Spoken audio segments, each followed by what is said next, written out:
parole. Viewer discretion is advised. Between prison and freedom lies a world in limbo.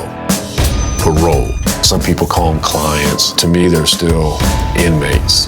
Parolees are released and allowed to re-enter society if they follow the rules. It's the land of second chances. How often did you use drugs? Every day, all day. Their fate rests in the hands of the parole officers. You need to tell the truth because it's going to be ugly. Whose tough love will guide them to redemption. If he doesn't have the psych eval, I'll get a warrant. Or send them right back to prison. No way! Well, you should have thought about that before using drugs. It's a world of hope and fear. I don't ever want to go back to that ever again. Can they make it on the outside? You're sorry that you're caught. Trust and believe that I'm going to get to the bottom of it.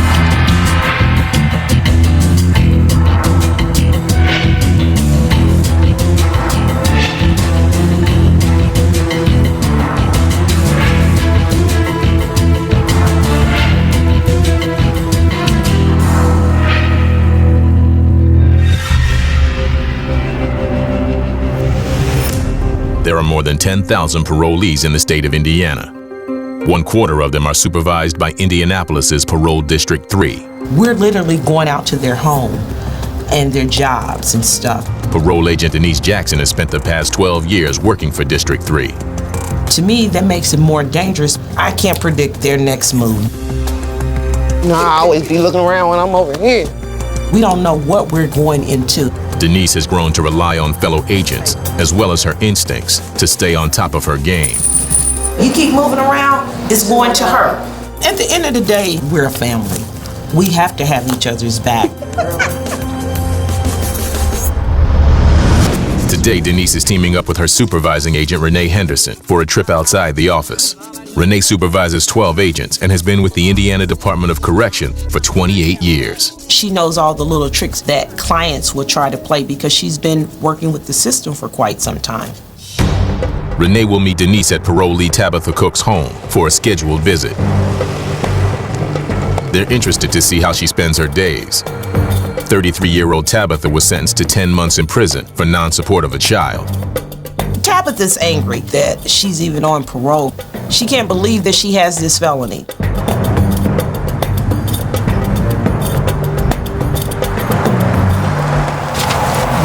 Here it is. Denise pulls up to Tabitha's home and feels something's not right. There go a green car. It appears to be 2 people in there, sitting in the back seat.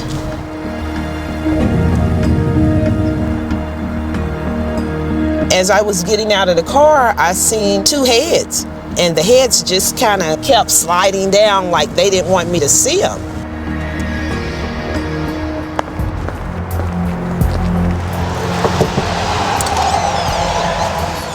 Who's the 2 guys sitting out in the green vehicle that think that we don't see them? Oh, I don't know. Renee arrives on the scene as Denise takes control of the situation. If I go to a home and I feel like it's a threat, you come with your back up. Hold your arms up. Okay. Hold your arms up. Now understand, if you do anything crazy, you're going to the ground, right? Okay, fine.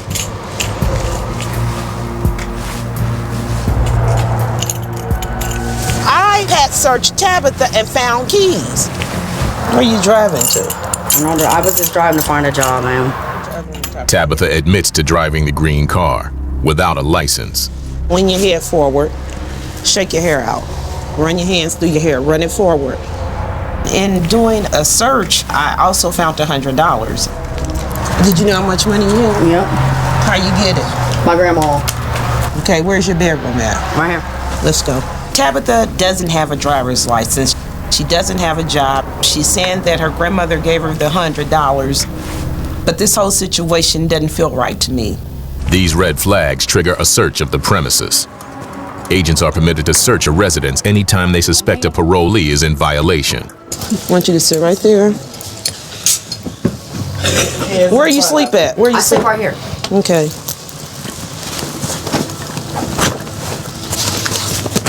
All of this is yours, right? Save us the time. Is there anything in the car that shouldn't be, to your knowledge? No. Because if we find anything, you're going to jail because I've given you the opportunity to tell me the truth. I don't have anything in the car. I haven't even been in the car all day. Do they Sit have right here. anything in the car? I don't know, ma'am. It's your car, Seriously. you're responsible Seriously, I don't for know. it. Do you know if they're doing meth? No, they're not. Are they doing crack? No, they're not. Are they doing coke? No. Are they smoking any sort of marijuana? No. You know that they're not doing anything. You want to check the car? I mean, Want me to check the Yeah, car? it's my mom's name. Because if there's anything in there, she done had the opportunity to tell the truth, she's going to jail. I've probably got a different mentality than most of the people here. Parole agent Chris Spangler was hardened by 15 years with the Department of Correction before becoming a parole agent. Some people call them clients, some people call them whatever. To me, they're still inmates. When's the last time you smoked weed? Today? That's just pure stupidity. I don't even know why I'm wasting my time with you. But Spangler does what he can to keep his parolees from going back to prison. If you're doing right, then I'll do what I can to help you. Stay out of trouble. I will. All right. If you need something, you call me. All right, I will. Appreciate you. We're now going to see Bobby Bowman. He's got some issues. He's not one of them that I have a lot of faith in. 31-year-old Bobby Bowman spent time in prison for armed robbery and intimidation. He has a long history of mental illness. It's been 2 months since Bobby started parole, and he's having a rocky start. Bobby missed a home visit, and he also missed an office visit. So we're on our way there right now to find out what his deal is. Missed visits are grounds for violation, but Spangler is cutting Bobby a break for now. You understand how this works? Yeah, I understand. You're positive now. Yeah, I'm This positive. ain't on your schedule. Right. I feel, yeah, on my schedule. What are you on parole for? The threat and intimidation. Against who? The threat and intimidation was against my sister and my mother. Bobby served time for pulling a knife on his sister and mother. He's been ordered to stay away from them both or risk being sent back to Wabash Valley Correctional Facility. They got school at Wabash? If they do, I wasn't able to participate in it. They found it to be a security risk for some reason. They told me. So what was that all about? Beating up a sergeant. And he was searching me and he grabbed me and I started punching on him. So Bobby gets mad at a sergeant, and so he decides to punch him. Pretty stupid. Well, Just say yeah. in hindsight, yeah, it probably was, yeah. Every inmate that's locked up, they know the ramifications if they put their hands on a staff member. Somebody that's going to do that just really isn't thinking with a clear head. Spangler wants to get Bobby back on track. Community college is a step in the right direction. You applied to Ivy Tech. When are you going to find out about that? Yeah, I got to retake my math test. And once they find out where my skills are, they'll assign me to classes. Both Bobby's son and mother live just north of Indianapolis, in Marion, Indiana. When was the last time you was in Marion? Probably a couple weeks ago. And who did you see? My son. Didn't see your mom? I came by to see her while she was in the hospital. She's sick. He has been told not to have contact with his mom. Didn't we talk about you not seeing your mom? Yeah. We discussed that, right? Yeah, my mom, she dying. So I had to go to the hospital to see her. You're killing me, dude. I don't think Bobby fully understands what could happen to him if he has contact with his mom. He essentially has violated his parole. All right, next Wednesday, come to the office. I'll be there. Don't call me and tell me you're not coming. Don't call me and tell me you got some lame excuse, right? Right. Bobby's on thin ice. He knows what's going to happen if he doesn't come in next Wednesday. You can never guess or bet on anything with these guys. If he shows up, he shows up, and if he doesn't, he doesn't. We'll just get a warrant for him, so, and that'll be it. Coming up on Parole Diaries. Put your hand. This is crazy, man. How often did you use drugs? Every day, all day. And later, You just don't stop taking psych meds.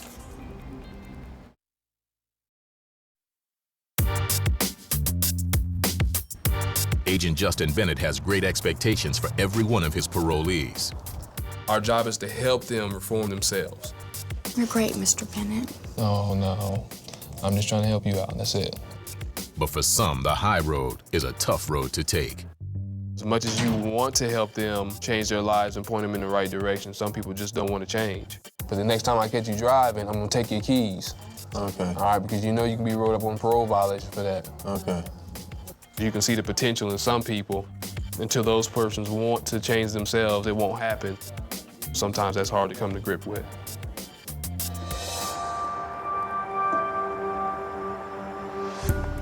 Sarah Bowers here. She has been on parole for almost a year. She has approximately 2 months left on parole. Sarah is definitely a unique client for me. She came from a decent family who was loving and caring for her. In high school, I was Miss Goody Two-Shoes, homecoming queen, like all that stuff. 26-year-old Sarah Bauer had a bright future before a few bad decisions led her in the wrong direction. Well, I met this guy right after I graduated, and we got married. Like, I was 19, stupid, right?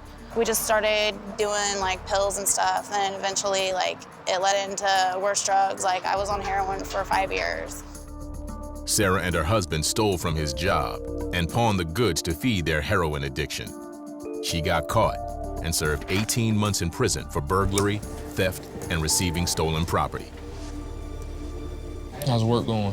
Good. I took last weekend off to go see my mom and dad. Sarah's been working full-time at Red Lobster. She's been attending classes here and there for drug treatment. Just staying busy and working all the time has helped her with her sobriety and not using drugs. Are you currently satisfied with your marital situation? Yeah, I just filed for divorce, so I'm so excited. Oh, really? All right. All right. I hate him. I don't want to talk to him. He's psycho. Sarah can't afford to slip back into addiction. How often did you use it? Every day, all day. And did drugs ever cause a problem in your personal life? I was broke every day. I went to prison for 18 months. My family hated me for a while. I had no friends. Have you been tempted to go back to doing any drugs? Yeah, I've been tempted. Sarah's roommate is a man named Austin. His behavior could push her to relapse. I went home on my break, and he just like had a bowl and pot like laid out on the table. Just laid out. Yeah, and he knowing wasn't that even they there. can get you in trouble. Exactly. If Sarah relapses, she could end up back in prison. The first thing I do is I call my mom, and she's like, "Really, Sarah? Like, why would you want to go back? Like, seriously."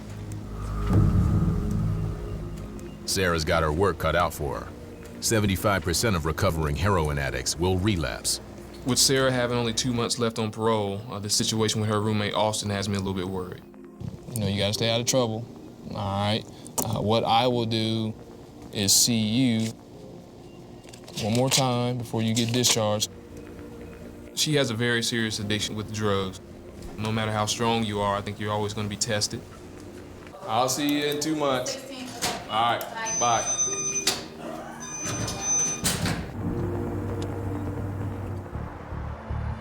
Run your hands through your hair, run it forward. Agent Denise Jackson and her supervisor, Renee Henderson, expected a routine visit with parolee Tabitha Cook.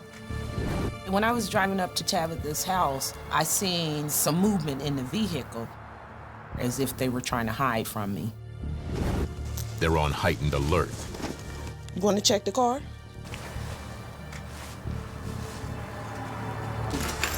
I can only assume that they were doing something that they weren't supposed to.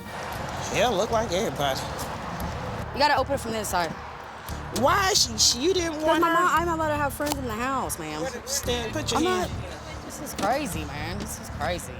He left with it because there was 2 people in the car. She's the only one I knew was in the car.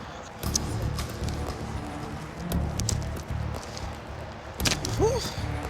The white female is saying that there was no one else in the car with her, but through further conversation with her, she admits that it was her boyfriend. Now, where he went to, I have no idea. Why would y'all sit in a car? Wouldn't you want to stand outside? It's a nice day. You got anything in your system? Tell me now. I have marijuana in my system. What else do you have in That's it? it. That's it. Denise knows she's not getting the full story. So you're saying that the only thing we're gonna find in your system tomorrow is marijuana. You need to go ahead and tell the truth because it's gonna be ugly tomorrow if we find other things in your system. That's it, ma'am. My supervisor was with me today, and she said that if you come in tomorrow and test positive for anything, she wants you taken out of this household and put into a halfway house tomorrow. So if you don't come tomorrow, then I'm gonna, okay, whatever you're doing, you need to stop. Because you're gonna get caught up on a humble. Look how I just came up here on regular home visit.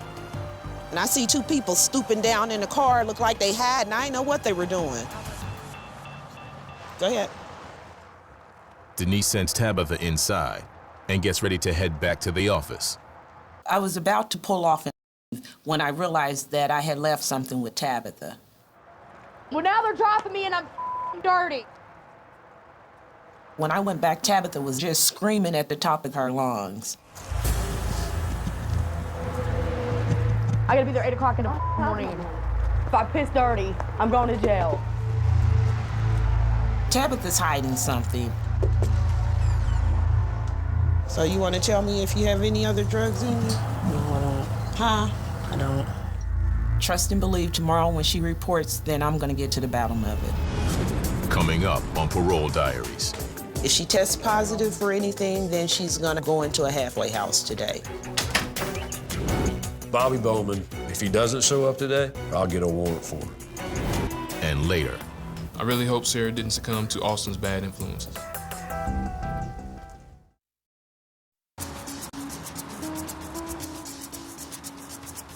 Indianapolis parole agent Chris Spangler is having issues supervising Bobby Bowman. All right, next Wednesday, come to the office. I'll be there. The 31-year-old recently missed 2 visits. He can't afford to miss another. He knows what's going to happen if he doesn't come in. And if he doesn't, we'll just get a warrant for him, and that'll be it. Bobby arrives. Same spot back here. Same spot, huh? What's going on with you? I just got a job interview. Where at? And the mall at Lafayette Mall. I told It's him a ways from you, isn't it? How you gonna get there? on the bus. Yeah. I ain't had no money on me, so How'd you get money? I donate plasma. You donated plasma Yeah, to get here, yeah. and then to go to Lafayette Square. I gotta get here, so I ain't had no money, so yeah. Bobby had to get to the office, and he found a way to get here. It was an unusual way, but it keeps him out of jail for another week. There's an easier way to get money by donating something. Huh? There's an easier way to Donate get what? money. Well, I talking about sperm. Okay. No, I can't do that. Huh? You can't be no felon. You can't be a felon? No. They don't take a felon? No, because I What's get, that have to do? Because They I think gave you you the genes, I guess. You got bad DNA yeah, or something? bad DNA, I'm a felon. On top of his felony status, Bobby has dealt with psychological issues most of his life. Are you taking meds now? I was, but I don't do it now. Why not? Because I just dope. Because what? I just dope. You just don't. No. Because they be having bad side effects, causing my muscle to be kind of like paralyzed. So I just, until they find something better, I'll wait. Bobby's been on medication for schizophrenia since the age of 15. 'Cause I want you to go and get a psych eval and then have them send that or you bring that back to me. Mm-hmm. Okay? You just don't stop taking psych meds. Your system does not react to that very well. Because when people stop taking them, what happens? He got mad, chased his mom and his sister around with a knife. Another incident where he got mad at a girlfriend or whatever it was, and he, the same thing. Do you see a pattern here? Yeah, I know I have a pattern. Okay, that's why I'm telling you. Yeah. This isn't a request. All right? Yeah. He's getting mandated to go get a psych eval. Bobby has just 1 week to get to the mental health clinic for an evaluation, or he could be sent back to prison. You don't come in with that psych eval on Wednesday, you have a warrant on Thursday. That's crazy, man. It's not crazy. It is, because things may happen where I can't get to that. No, you at got that a time. week. You got 7 days to get there.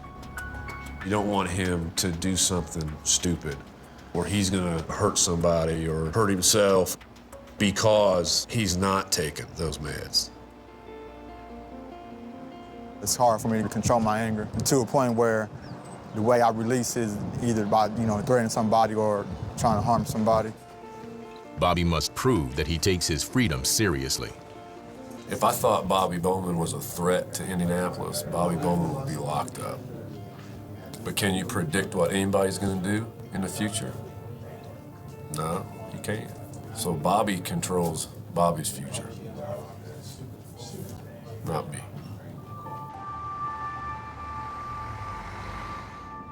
Yesterday, parole agent Denise Jackson and her supervisor Renee Henderson visited Tabitha Cook at home. Go ahead. Well, now they're dropping me and I'm dirty. If I piss dirty, I'm going to jail. Overhearing Tabitha's confession reinforces Denise's decision to drop her. I instructed her to report into the office at 8 o'clock for a drug test. Today, they'll find out the truth about Tabitha. If she tests positive for anything, then she's gonna go into a halfway house today. Turn right and you're gonna go all the way down, okay? She had a chance to come clean, she didn't. Okay, you know why we're taking this test today, right? So you said that the only thing you should have in your system is marijuana. I don't even know if it's in there. It's been 5-6 days ago. So. She admitted to me that she has smoked some marijuana. If they admit to me something and I do a drop on them and I find them, I work with them, Okay, let's go.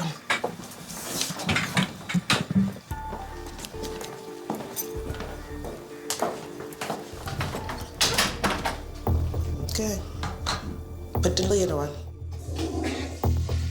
A drug test will reveal the truth. Tabitha's future hinges on the outcome.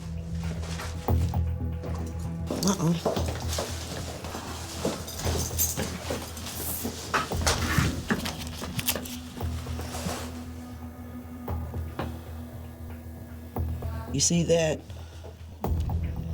Yeah. Where it says THC, cocaine, 1, 2, 3? Yeah. Okay. You see what number 2 is down there at the bottom, in the middle? What is it? Cocaine. Right, come on.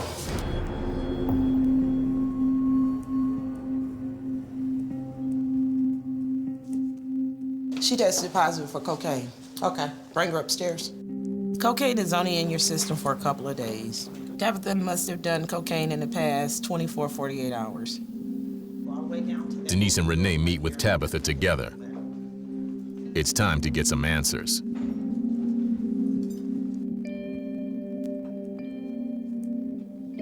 Start talking.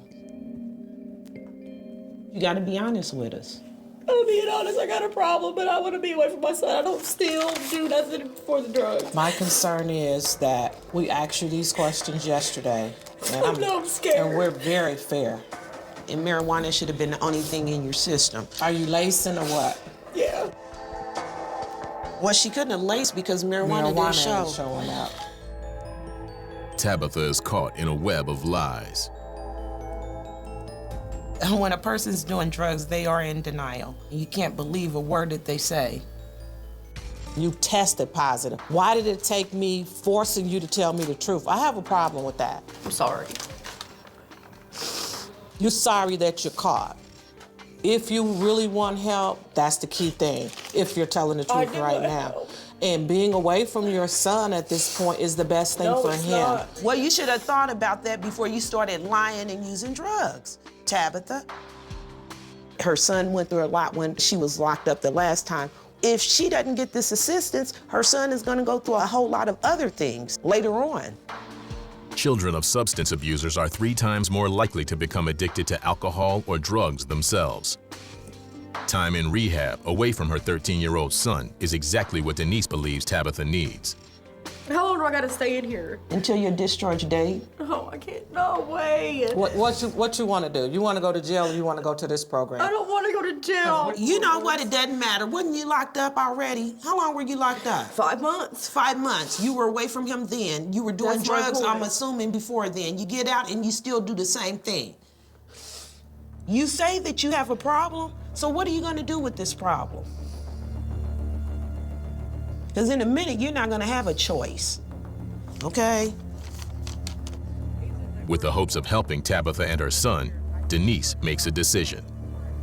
I have to call a transitional house to see if I can find Tabitha a bed. I'm calling Miss Aretha. Coming up on Parole Diaries. You go nowhere, you get nothing. You're gonna clink with me, locked down here. Have you talked to Austin? He's psycho, I'm telling you. And later, If he comes in today and doesn't have the psych eval, I'll get a warrant.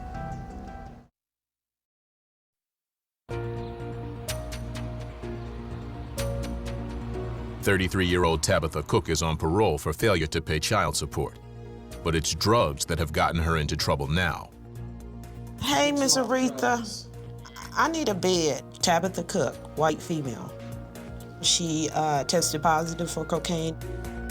Indianapolis parole agent Denise Jackson and her supervisor Renee Henderson have decided to check Tabitha into rehab.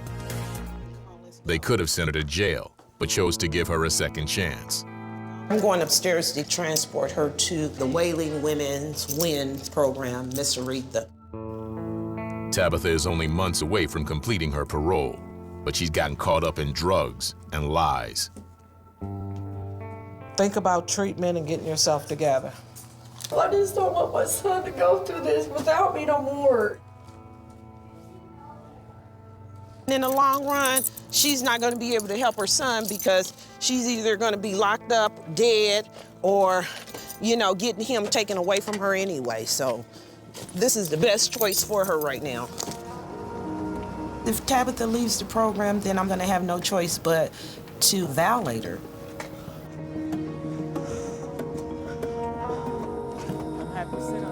If she wants to raise her son and be the best mommy that she can be, then she's gonna have to do something about her substance abuse.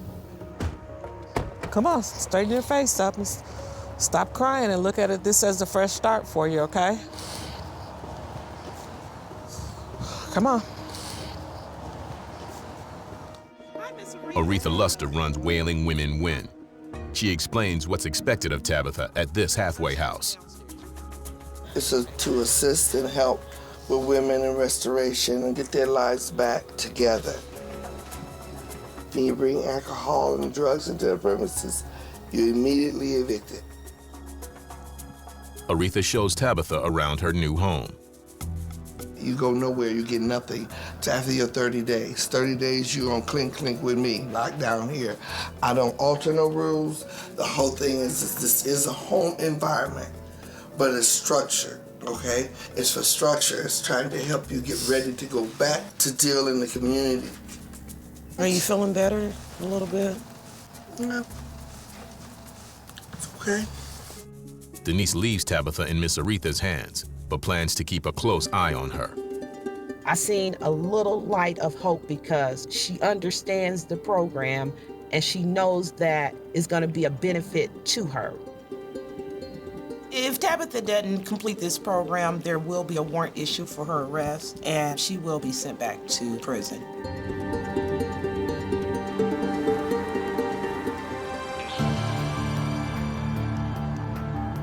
Sarah Bauer is here for her last parole visit. Parole agent Justin Bennett has been supervising 26-year-old Sarah Bauer for the past year. She's scheduled to be released from parole supervision in 2 weeks. Sarah was addicted to heroin for 5 years leading up to her arrest, and Justin's been concerned since their last visit. Sarah's roommate Austin was drinking a lot, bringing drugs home. I really hope Sarah didn't succumb to Austin's bad influences. Since you've been on parole, I know you've had people or peers try to influence you. Mm-hmm. I've been tempted before, but Right. I just think back to sitting in jail or sitting in prison and being away from my family and how bad that sucked. Have you talked to Austin? No. Sarah recently moved out of the apartment she shared with Austin.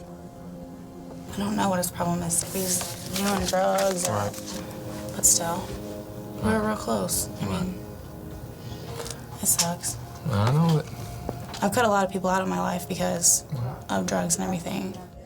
She now lives with a roommate who she says respects her recovery. You pretty much completed everything that we talked about over the case plan. You hadn't picked up any new charges. You did report all your police contacts, and even when you got pulled over, got your tickets and stuff. Yeah.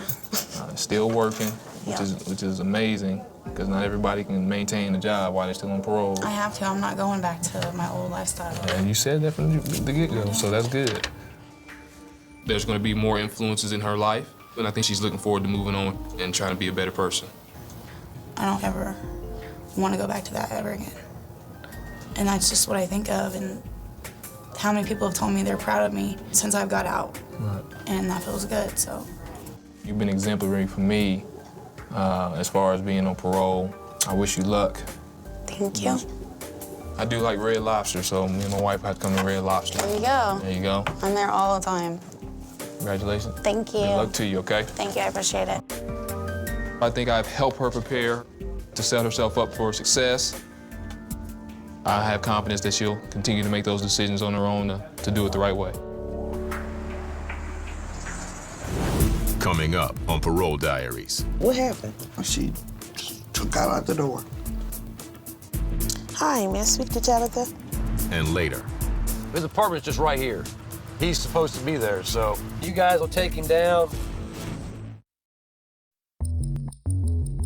Agent Denise Jackson brought Tabitha Cook to the Wailing Women Win halfway house after the parolee tested positive for cocaine. Aretha Luster runs the rehab program, and she just recently called Denise with some disturbing news. Miss Aretha called me approximately 9:30 p.m. at night. She told me that Tabitha had left the program. So right now, Tabitha is in violation of her parole release agreement. And if she walks away, we don't have a choice but to send her back to jail. I'm on my way to Miss Aretha's program to get more details about what happened last night.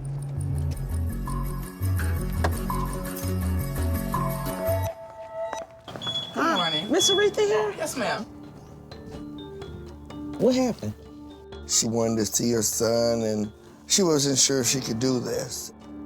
She did pretty good the first day and the second day. She had written a note to see me. And so when I sent for her to come down, she took out the door. Tabitha agreed to stay in Miss Aretha's program until the completion of her parole in 3 months. She only stayed for 3 days. Tabitha leaves the halfway house. She will be arrested and sent back to prison on a parole violation.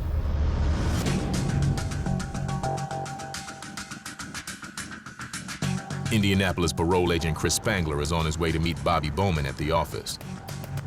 But before he gets there, he's got some business to take care of. One of his parolees has failed to pay child support, so Spangler teams up with a local warrant officer for an arrest. His apartment's just right here, just like 2 minutes down the road. He's supposed to be there, so you guys will take him down. I don't anticipate any kind of problems or resistance, but you never know. So that's his apartment right there, man. You always plan for the worst and hope for the best.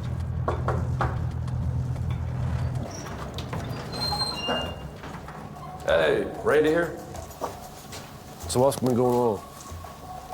Not much, man. Huh? Just taking it easy. Look, man, you need to pay your child support. Randy. Hello. How you doing? Oh, well, can I put some clothes on? You're good. Well, hold on, Bob. Can I put some clothes on? No, you're fine. Oh, child support. Man, you... Some of these guys just can't stay out of trouble. Yeah, when they get arrested, it's pretty frustrating. Just past 55, 53, I have one in custody.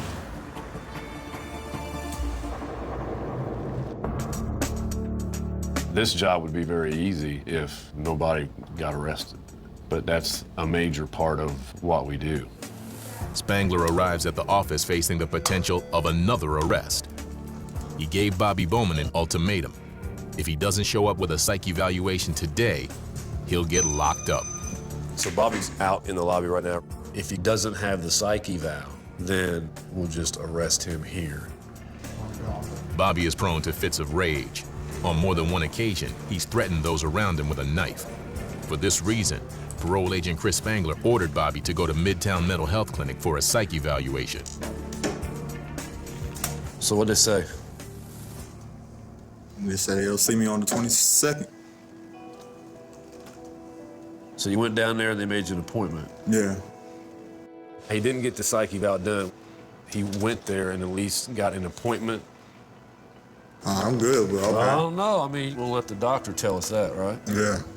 He's gonna hurt somebody or hurt himself because he's not taking those meds. So my goal with the psych evaluation is to get him to start taking his drugs again. Now, what about your mom? What about her? The last time you saw me, you told me she was dying. Yeah, well, she got better. Bobby's elusive behavior continues to concern Spangler.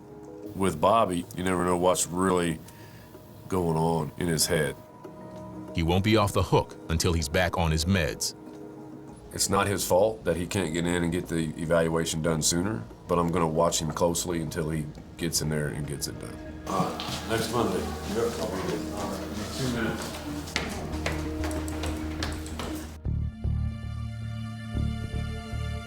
Denise has been waiting to hear from Tabitha Cook since she fled the Wailing Women Win halfway house. I declared her delinquent when she walked away from the transitional house, and the parole board issued a warrant. It's not a parole agent's job to pursue open warrants. She counts on the sheriff's department to do that. Tabitha Cook has been declared delinquent for approximately a month now. Denise decides to take things into her own hands. I'm gonna call her and try to get her to come in so that she can be arrested on a delinquent warrant. Hi, may I speak to Tabitha? Yeah, I got your monthly, and that's why I'm calling, because you didn't fill it out completely. Well, you didn't sign your name on it, you didn't date it, you didn't do any of that. You know what? You need to report in, okay? I want you here Monday. Goodbye, Tabitha. I'm not gonna lock her up because she didn't fill out her monthly completely. I'm gonna lock her up if she comes in Monday because she's delinquent. That's why I'm gonna lock her up. Coming up on Parole Diaries. Bobby was supposed to go have his mental evaluation done. Tabitha's out in the lobby now. I'm going to bring her back into the interview room and we're gonna take her into custody today. 31-year-old Bobby Bowman is on parole for armed robbery and intimidation. Today, he's in the office to meet with Agent Chris Spangler, hopefully with a completed psych evaluation in hand. It's been an adventure with Bobby. He was supposed to go have his mental evaluation done, and so we will see if he went and if he did what they said. So Tuesday, how'd that go?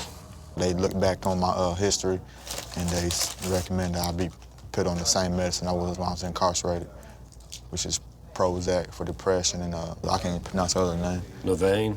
Yeah. What's that for? It's for schizophrenia. Bobby did go get his psych eval. He said that they did prescribe him medication, so hopefully that will keep Bobby level-headed and he'll be able to maintain a normal existence. So anything else going on? So ready to start this school on the 21st. Ivy Tech? Yep. You already get in? Yep. Community college will be essential for Bobby to stay straight. Education reduces the likelihood of offenders going back to prison by almost a third. Anytime these guys can do something to better themselves, they become less likely to reoffend and go back to prison. Bobby has only 2 months left on parole. You come off this July. I know. I ain't gotta see your face no more. You don't like my face? Not unless I run into you into the store or something. And then what?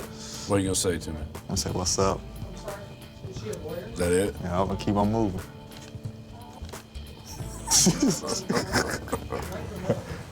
If you need something between now and then or something changes, you call me. If I need anything? Within reason. Oh. I'm saying if I need some money, can I call you? Yeah, well, yeah, call me. All right, well. I'm trying to make positive changes. By school starts, I'm really amped up about that because this is my first time ever going to college. So I'm just excited about that, so I'm real focused now. So far, so good. I mean, Bobby continues to surprise me. He gets off parole, and after that, it's just up to Bobby.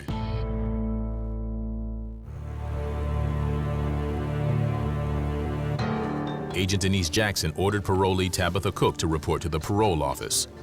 There's an open warrant out for Tabitha, but she's managed to avoid getting arrested. Tabitha, she is violated. So I'm going to bring her back into the interview room and we're going to take her into custody today. Tabitha thinks she's just coming in because of a mistake on her paperwork.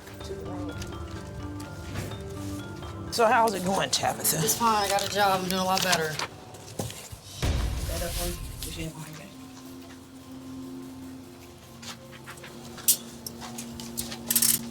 You have anything in your pockets that's gonna pull for sticking? Nope. Tabitha repeatedly disobeyed Denise's orders. I have 3 violations. You were violated on change of residence when you left the program, failure to follow my instructions. I instructed you to attend and participate and complete the program, and you failed to report. You reported when you wanted to, like a month later or so. I was told by my supervisor that if Tabitha leaves the halfway house, then she will be arrested and sent back to prison on a parole violation. You was here, you had me on. No. When you left that program without permission, all bets were off. When you left that program, you were violated. You were violated because I didn't give you permission to leave the program, to change residence. You were violated that day. Okay, so I'm gonna see you at the jail in a couple of days, okay? I'm done with it. Oh, I got 60 days. I'm done with you. We're done talking. You got me? Tabitha is off to jail, where she may spend the last 2 months of her parole. Tabitha Cook was taken into custody today. It appeared as if Tabitha was a little pissed off, but she knew. Tabitha and I, that was just 2 strong personalities, and I wasn't backing down, and neither was she. So look where it got her. What do you do with a client like that? I just hope that Tabitha attends and participates in some substance abuse meetings and counseling. She takes some parenting classes, and hope for the best for Tabitha.